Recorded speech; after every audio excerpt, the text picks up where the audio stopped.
अस्ट्रेलियाको सिडनीबाट प्रसारित हुने चारकुने टिभीको विशेष बुलेटिन चारकुने क्लकमा यहाँहरू सबैलाई स्वागत छ। नमस्कार, म रूपेश ढोडारी।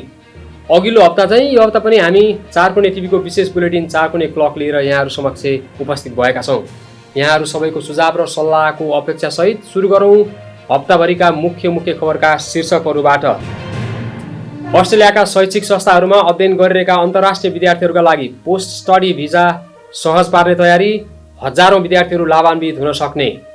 खतरनाक विश्व परिवेश भन्दै अस्ट्रेलियाली सरकारद्वारा देशको रक्षा नीति परिवर्तन गर्ने घोषणा। उक्त कदम चीन लक्षित भएको हुन सक्ने कतिपयको बुझाइ। अस्ट्रेलियाका स्थायी भिसामा रहेकाहरूले अब सुपर एनुएसन झिक्न नपाउने परिवर्तित नियमको आलोचना। अस्ट्रेलियाको सिडनीमा 207औं भानु जयन्ती भव्यताका साथ सम्पन्न। कोरोना सङ्कट बीच पनि दर्जनौंको सङ्ख्यामा सहभागिता। आय वर्गमा नेपालको बढुवा, अब न्यून मध्यम आय वर्गमा नेपाल। सरिता गिरीलाई पार्टी र साधारण सदस्य समेतबाट निष्कासन गर्ने समाजवादीको निर्णय, पार्टी निर्णय उल्लङ्घन गरेको आरोप। लकडाउनको नियम विपरीत घुम्न गएका न्युजिल्यान्डका स्वास्थ्य मन्त्रीको पद गुम्यो। फेयर एन्ड लभलीको नयाँ नाम ग्लो एन्ड लभली। अमेरिकामा अनलाइन कक्षा लिइरहेका विदेशी विद्यार्थीहरूलाई स्वदेश फर्काइने लाखौं विद्यार्थीहरू मर्कामा। अनि एउटा रोचक तथ्य थाहा पाउन एकछिन पर्खनुहोस्।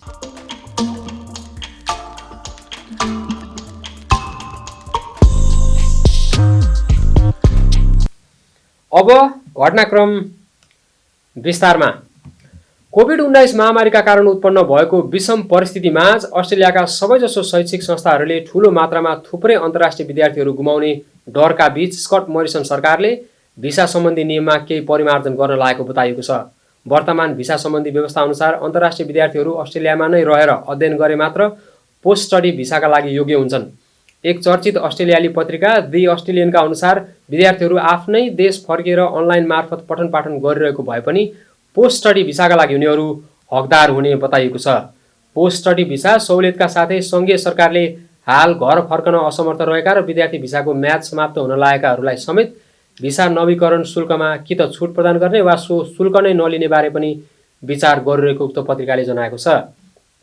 यदि केही हप्ताहरूमा ती नयाँ नीति सार्वजनिक भए अस्ट्रेलिया बाहिर रहेका तर यहाँका शैक्षिक संस्थाहरूमा पठन पाठन गर्ने हजारौं विद्यार्थीहरू लाभान्वित हुने कतिपयको ठम्ब्याइरहेको छ।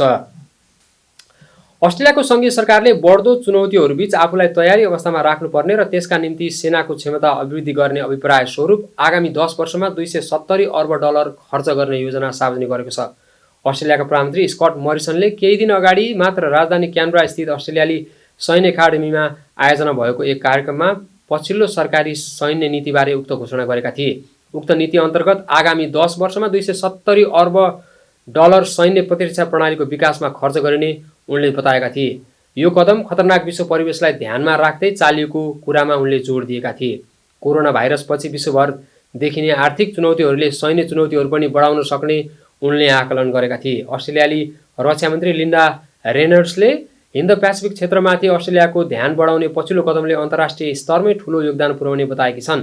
कतिपय विपक्षी सांसदहरूले यदि यो कदम चीन लक्षित हुने हो भने यसले थप सुरक्षा चुनौती निम्ताउन सक्ने भन्दै यस कदमको घुमाउरो पाराले आलोचना गरेका थिए। कोभिड-19 महामारी सुरु भए यता सङ्घीय सरकारले सुरु गरेका विभिन्न राहत योजना अन्तर्गत सुपर भनिने मानिसहरूको सुपर एनुएसन फन्डबाट गत जुन 30 सम्म अधिकतम $10,000 र जुलाई 1 देखि सेप्टेम्बर 24 सम्म थप $10,000 अग्रिम भुक्तानी लिन पाउने व्यवस्था थियो। तर अस्ट्रेलियाली नागरिक लगायत स्थायी भिसामा रहेका बासिन्दाहरूले बाहेक करिब 20 लाखको हाराहारीमा रहेका अस्थायी भिसामा रहेकाहरूले अब 30 जुन पश्चात उक्त सुविधा नपाउने भएका छन्। यसरी अस्थायी भिसामा रहेकाहरूलाई उनीहरूको सुपरबाट थप रकम झिक्नबाट रोक्ने सरकारी नीतिको माइग्रेन्ट वर्कर्स सेन्टरले आलोचना गरेको छ। सेन्टरका निर्देशक म्याट कुङ्केलले अस्थायी भिसामा रहेका व्यक्तिहरूले कुनै पनि सरकारी कल्याणकारी भत्ता नपाउने सन्दर्भमा उक्त सरकारी निर्णय सरासर गलत भएको जनाएका छन्। साधारणतया अन्तर्राष्ट्रिय विद्यार्थीहरूले वा अस्थायी भिसामा रहेकाहरूले अस्ट्रेलिया स्थायी रूपमा छोडेर गएको निश्चित भएपछि मात्रै उनीहरूको सुपर फन्डमा जम्मा भएको रकम झिक्न निकाल्न पाउने कानुनी प्रावधान रहेको छ। हरेक वर्ष चाहिँ विभिन्न साहित्यिक कार्यक्रम गर्दै मनाइँदै आइएको आदिकवि भानुभक्त आचार्यको जन्म जयन्ती यसपटक पनि अस्ट्रेलियाको सिडनीमा कोरोना महामारीको सङ्कटकै बीच पनि भव्यताका साथ मनाइयो। नेपाली कला संस्कृति तथा साहित्य प्रतिष्ठान अस्ट्रेलियाले 207औं भानु जयन्ती भव्यताका साथ सम्पन्न भएको जनाएको छ। प्रतिष्ठानकी अध्यक्ष सुजाता बस्नेत केसीको अध्यक्षता र एनआरएनए अस्ट्रेलियाका उपाध्यक्ष देव गुरुङको प्रमुख आतिथ्यमा सम्पन्न उक्त कार्यक्रममा प्रतिष्ठानकी संरक्षक जानकी पौडेल, सल्लाहकारद्वय ज्ञान गुरुङ र सुमन सिग्देल लगायत समुदायका विभिन्न व्यक्तिहरूको बाक्लो उपस्थिति रहेको थियो। कार्यक्रमको सञ्चालन संस्थाका प्रवक्ता एवं गायक रमेश पानियाले गरेका थिए। मलाई लाग्छ भानु यदि अहिलेको समयमा हुनुभएको भए उहाँ पनि हामी जस्तै सिडनीमै हुनुहुन्थ्यो, सिडनीमै सङ्घर्ष गरिरहेको हुनुहुन्थ्यो। किनभने हामी नेपालीहरू विदेशमा आइरहेका छौँ विभिन्न कारणवश, र उहाँले यतिखेर आमालाई सम्झिएर कविता लेखिरहेको हुनुहुन्थ्यो होला जस्तो मलाई लाग्छ। सङ्गीत एवं साहित्य प्रेमीहरूको उपस्थितिमा सुजता बस्नेत केसी, जानकी पौडेल, सीमा रोशी, सञ्जीव बस्नेत, राजन सिटोला लगायतले कोरोना भाइरस सम्बन्धी कविता वाचन गरेका थिए भने रमेश बानिया, भूषण रोका, कुमारी गुरुङ, मन्जु गुरुङ, सपना रोका आदिले विभिन्न सङ्गीतहरूले मनोरञ्जन प्रदान गरेका थिए। तिमी आज यस महामारीमा भइदिएको भए घाँसी कवितालाई थन्को लगाएर कोरोनालाई लेख्दै हुने थियो होला, जीवनलाई लेख्दै थियो हुने होला। निरोगी कर्मठ सबजना किन आज थुनिए यसरी, यो दैव संयोग हो कि किन कहर कोरोनाको बेसरी। जहाँ जो जान्छ जो सरी जान्छ भनी त्रास बोकेर झुक्दै नझुक्ने मान्छेहरू किन आज झुके यसरी, लुक्दै नलुक्ने मानिसहरू किन आज लुके यसरी। म तर्सित थिएँ भाग्दै मुर्दा घरबाट, म तर्सित थिएँ भाग्दै मुर्दा घरबाट। खोकी थियो, ज्वरोले लट्ठिएको थिएँ, कालमुनिको बास देख्दै थिएँ, कालमुनिको बास देख्दै थिएँ। तिम्रो समर्पणको मूल्य चुकाउन तिम्रो वृद्ध अवस्थामा जता जहाँ भए पनि हृदयदेखि हाम्रो साथ रहिरहनेछ। म हुँ, मै हुँ, जीवनभरि मै नै हुन्छु। हिजो आज भोलि पनि म नै गनिन्छु, मृत्यु पर्यन्त नि म नै हुन्छु। आज नि म, भोलि नि म, बोल्दा पनि आभासमा हुन्छु नि म। सङ्कटकै बीच पनि नेपाली भाषा एवं साहित्यिक स्रष्टालाई सम्मान गर्न पाउँदा आयोजकहरू हर्षित देखिन्थे। सँगसँगै करिब 3 महिनादेखि NYFA र NRNA New South Wales Covid महामारीको शिकार भएका विद्यार्थीहरूलाई सहयोग पुर्याउन कडा परिश्रम गरिरहेका छन्। NRNA का उपाध्यक्ष देव गुरुङ, NYFC अध्यक्ष दामु रावल लगायतका टिम यो अभियानलाई सफल बनाउन लागि परेको बताइएको छ। विशेष गरी चाहिँ म एकदमै म हृदयदेखि नै NRNA NSW SCC टिमबाट चाहिँ म विशेष धन्यवाद चाहिँ हाम्रो नाइफा टिमलाई, नाइफा टिममा भन्दा पनि नाइफाकै प्रेसिडेन्ट दामु रावल भाइ, जसले चाहिँ यो सेन्ट जर्ज एरियालाई चाहिँ कोअर्डिनेट गरेर सम्पूर्ण टिमले जुन किसिमले सहयोग गर्नुभयो त्यसको लागि एकदमै म हाम्रो टिमको तर्फबाट धन्यवाद भन्न चाहन्छु। आजको हाम्रो यो नाइफाले कोभिड स्टार्ट भएदेखि हाम्रो यो नेपाली समुदायमा विद्यार्थी लगायत अन्य समुदायमा परेको समस्यामा हातेमालो गरेकोमा म आफ्नो व्यक्तिगत तर्फबाट हृदयदेखि धन्यवाद दिन चाहन्छु। दामुजीको मातहतमा हामीले चाहिँ 13,946 पिसेस सामान र 20,000 जतिको चाहिँ राहतलाई हामीले वितरण गरेको छौँ। हाम्रो यो सामान चाहिँ यो सबै विद्यार्थी भाइ बहिनीहरूको लागि जो चाहिँ प्रब्लममा छ कोभिड-19 को कारण यहाँलाई चाहिँ वितरण गर्दैछौँ। नाइफाको थ्रुबाट अहिले हामी वितरण गर्दैछौँ। दुःख परिरहेको बेला भाइ बहिनीहरूलाई यसरी सहयोग गर्नु पाउँदा मनदेखि नै एकदमै खुसी लागिरहेको छ।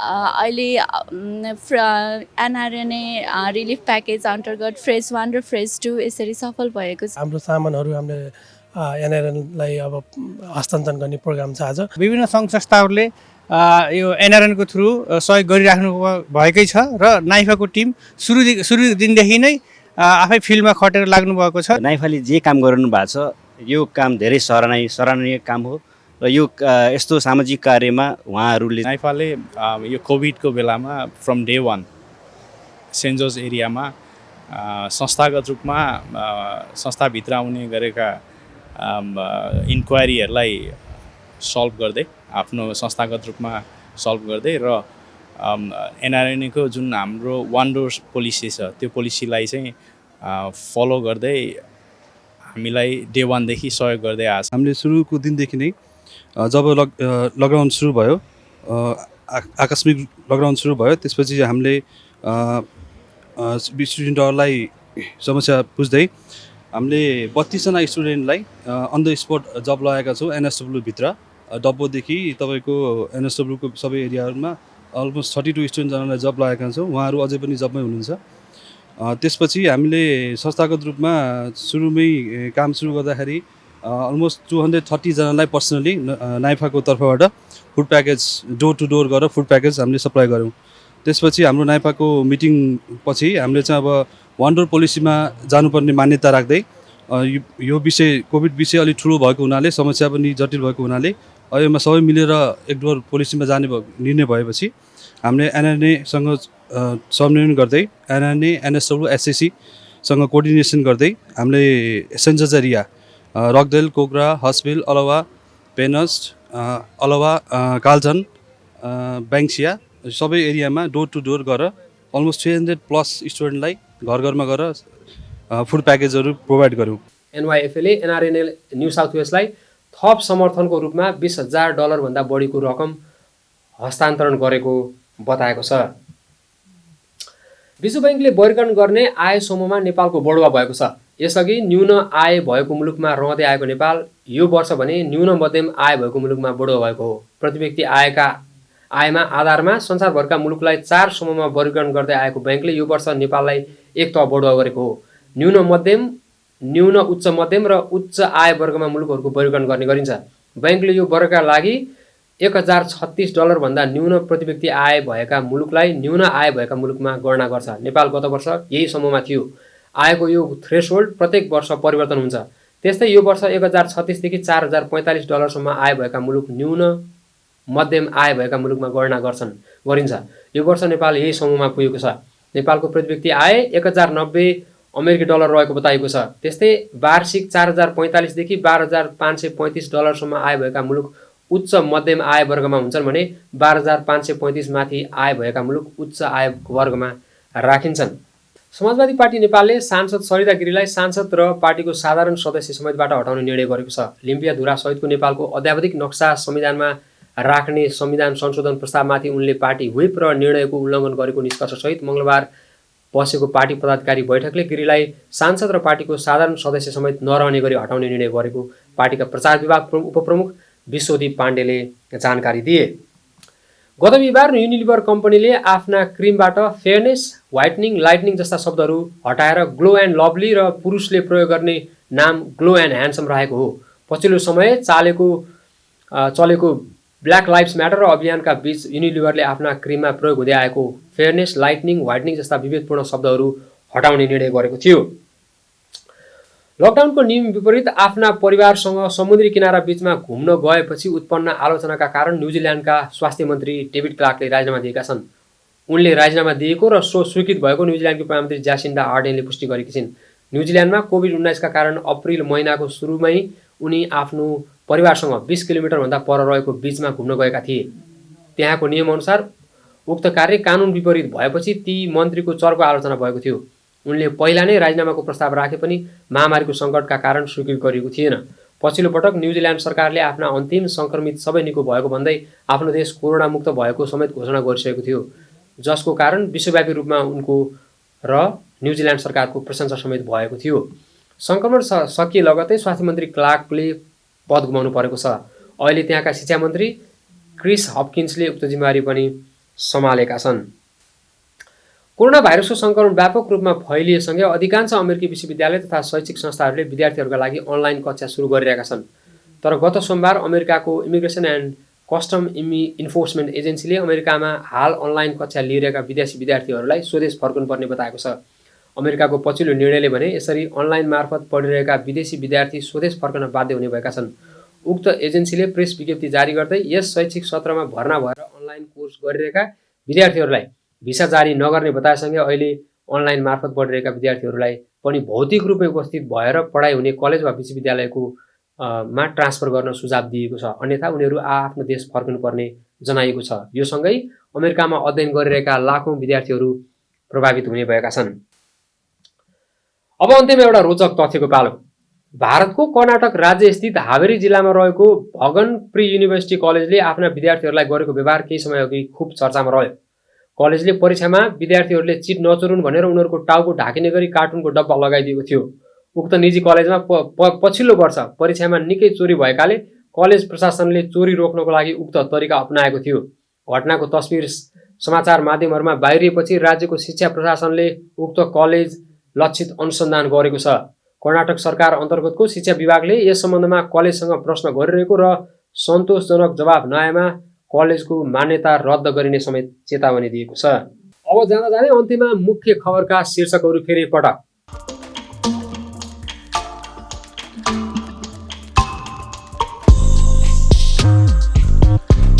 अस्ट्रेलियाका शैक्षिक संस्थाहरूमा अध्ययन गरिरहेका अन्तर्राष्ट्रिय विद्यार्थीहरूका लागि पोस्ट स्टडी भिजा सहज पार्ने तयारी, हजारौं विद्यार्थीहरू लाभान्वित हुन सक्ने। खतरनाक विश्व परिवेश भन्दै अस्ट्रेलियाली सरकारद्वारा देशको रक्षा नीति परिवर्तन गर्ने घोषणा। उक्त कदम चीन लक्षित भएको हुन सक्ने कतिपयको बुझाइ। अस्ट्रेलियाका स्थायी भिसामा रहेकाहरूले अब सुपर एनुएसन झिक्न नपाउने परिवर्तित नियमको आलोचना। अस्ट्रेलियाको सिडनीमा 207औं भानु जयन्ती भव्यताका साथ सम्पन्न। कोरोना सङ्कट बीच पनि दर्जनौंको सङ्ख्यामा सहभागिता। आय वर्गमा नेपालको बढुवा, अब न्यून मध्यम आय वर्गमा नेपाल। सरिता गिरीलाई पार्टी र साधारण सदस्य समेतबाट निष्कासन गर्ने समाजवादीको निर्णय, पार्टी निर्णय उल्लङ्घन गरेको आरोप। लकडाउनको नियम विपरीत घुम्न गएका न्युजिल्यान्डका स्वास्थ्य मन्त्रीको पद गुम्यो। फेयर एन्ड लभलीको नयाँ नाम ग्लो एन्ड लभली। अमेरिकामा अनलाइन कक्षा लिइरहेका विदेशी विद्यार्थीहरूलाई स्वदेश फर्काइने लाखौं विद्यार्थीहरू मर्कामा। यससँगै यसपटकको विशेष 4 कुने क्लक सकियो। अर्को हप्ता फेरि खबरहरूका साथ आउने नै छौँ। त्यतिन्जेलसम्मलाई बिदा दिनुहोस् अनि हेर्दै गर्नुहोस् 4 कुने टेलिभिजन। नमस्कार।